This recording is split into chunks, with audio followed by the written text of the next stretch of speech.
that Mr. Clay wanted to develop his own photographs in private? I didn't believe that for a minute, that Mr. Clay was developing photographs in the basement. And last night, when Dr. Watson and I saw the shops and businesses surrounding Mr. Wilson's butcher shop, I knew what Mr. Clay was doing.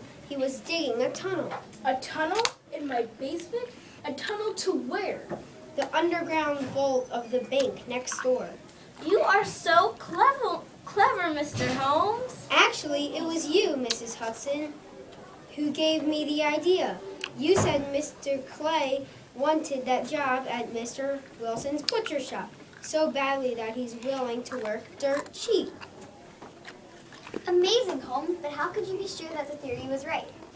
That's why we knocked on the door at the butcher shop last night. I was able to see that Mr. Clay had dirt on his knees and his trousers.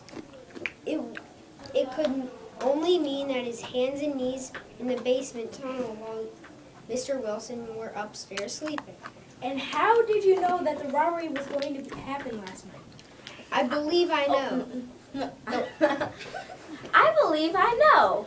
The disappearance of the Red-Headed League could only mean that there was no reason to keep Mr. Wilson away from his butcher shop anymore. The tunnel was finished and ready to be used. Bravo, Mrs. Hudson. Exactly as I was surmised. Mr. Holmes, I cannot thank you enough for solving my mystery. There's a lesson in this for you, Mr. Wilson. When something seems too good to be true, it probably is. Mr. Holmes, you and Dr. Watson are always welcome to my butcher shop for free sausages and chops. I wish I could do more. That's very generous of you, Mr. Wilson. Bank Director Merriweather also plans to be generous since we saved the bank's precious gold. But it was I who must thank you, Mr. Wilson. The opportunity to solve peculiar problems like this is what makes life interesting for Sherlock Holmes. The end. Yay.